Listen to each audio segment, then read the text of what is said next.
I tripping or is this cute? You want a supermodel pose like my real friend Wynne? Hey babes, it's Winnie Jean. Welcome to my channel. If you're new here and if you're returning, welcome back. Hey boo, how you doing?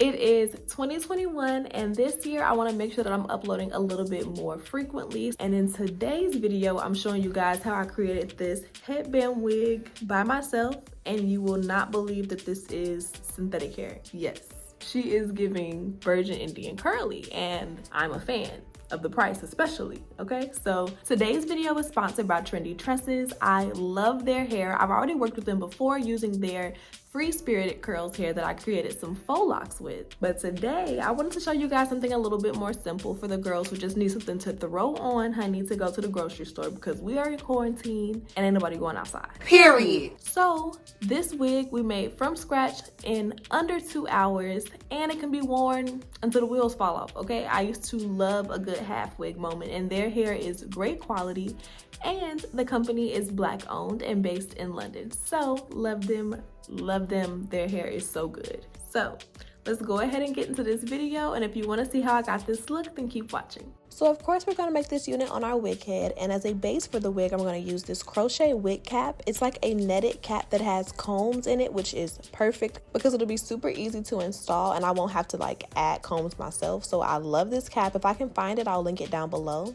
And then for the hair, we're going to use Trendy Tresses River Curls, and it's like a really pretty ocean deep wave curly hair, and it's in the length 20 inches, but I swear when you pull it out it's longer. I'm going to just go ahead and apply the cap to the wig head, and I'm going to secure it with some T-pins because we don't need everything moving around while we're trying to make our wig, and we can go ahead and get started. So each pack comes with like 10 of these like larger curls, which are gorgeous, but we need to break this down into smaller pieces in order to be able to crochet it through the cap. So for each larger curl, I maybe separated into like 5 to 8 pieces, and you want them really small. The smaller the sections are, the more secure you can get your knots when you're crocheting the hair onto the cap, which is what I kind of figured out along the way. So I'm going ahead and sectioning out probably 2 to 3 of those larger curls just because I don't like to have to keep stopping.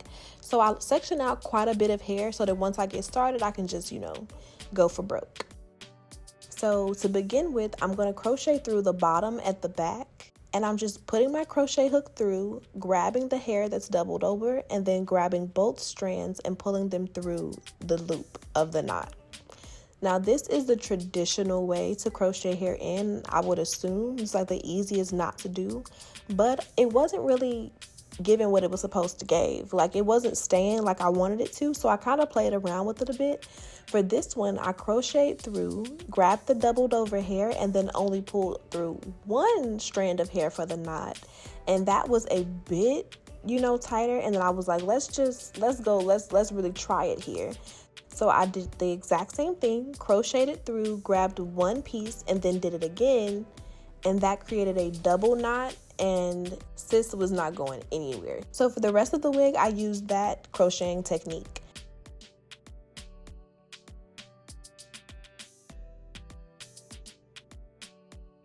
So I'm going to show you that again up close. I'm crocheting it through, doubled over, then I grab 1 strand and crochet it through the loop, and then I grab that same strand and crochet it through the new loop, and then I pull the entire curl through and pull it really tight. I hope that you guys caught that, but it's super easy. Honestly, this is like a really fun project to do because it's kind of therapeutic. It gave like a knitting vibe. You do the exact same thing over and over and over until the wig is complete. Now what you want to make sure you keep in mind is your spacing. This wig can get real crazy real quick. As you can see here, I've only installed 1 pack so far, and you can see how full it is. So with the knots, you want to make sure that you're spacing them out in a brick pattern so there's no gaps, and you also want to give everything about 1 inch of space until you get to the top. As you can see here, I'm crocheting a piece of hair literally into every little netting diamond.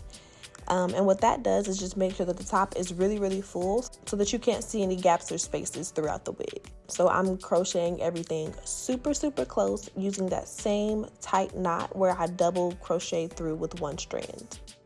And as I get closer to that little elastic strip in the front where the headband is going to sit, I'm going to keep crocheting even tighter and even tighter. And once it looks like you're done, you want to flip all of the curls back and then fill in even more gaps. You want it to be very seamless along that elastic band. And then once everything is super filled in and you're confident at the top of your wig, you can go through and use any hair that you have left over to fill in any gaps in the back that you may see.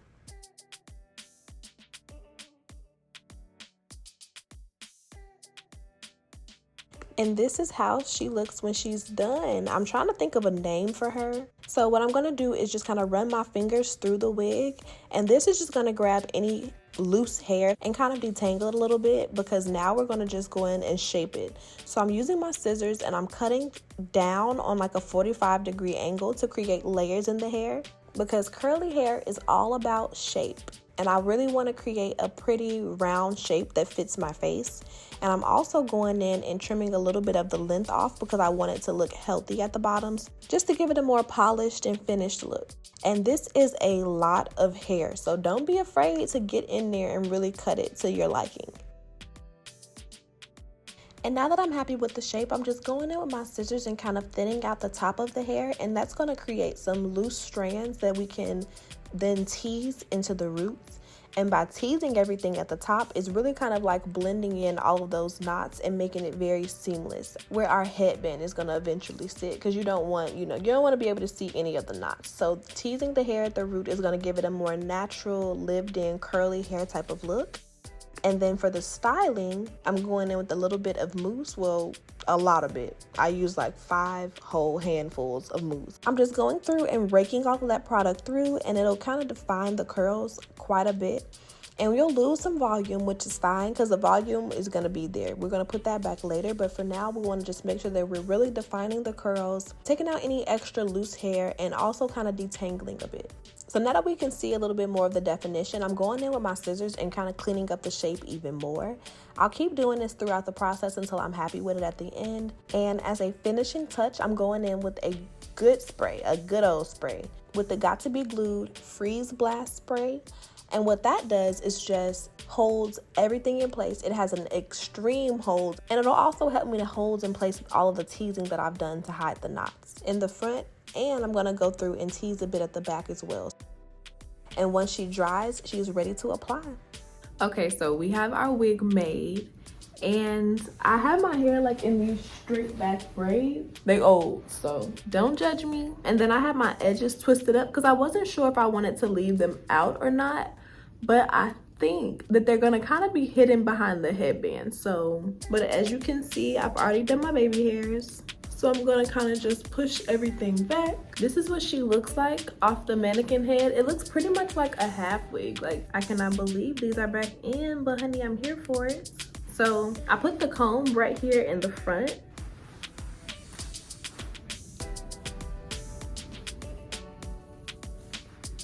Okay, so this hair is so pretty. Oh my God, it's so pretty. Okay, so I'm going for like a, dreamy, pearly type of vibe. So I found this cute little pearl headband, which is cute, right? Super cute, but I want to add a little touch. So I found this little bitty pearly one. And I don't know, in my mind, I was gonna be able to wear both of them, but let's see how it looks. Well, no, that's cute. Am I tripping, or is this cute? And as you can see, because we teased it, you can't really see anything in the roots. This hair, honey, get into these curls, okay? This hair is gorgeous, and y'all saw what my hair looked like under this. So quick, simple, easy, super inexpensive. So yeah, this is the final look of us making our own headband wig. If you like this video, comment down below if you would make this unit, and if so, what color would you do? Thank you so much, Trendy Tresses, for working with me on this video. I love their hair, and we already made sure that it is faux lock approved. Check out this video if you want to see me create some faux locks using their hair, and I'll see you guys in my next video. I love you guys. Bye.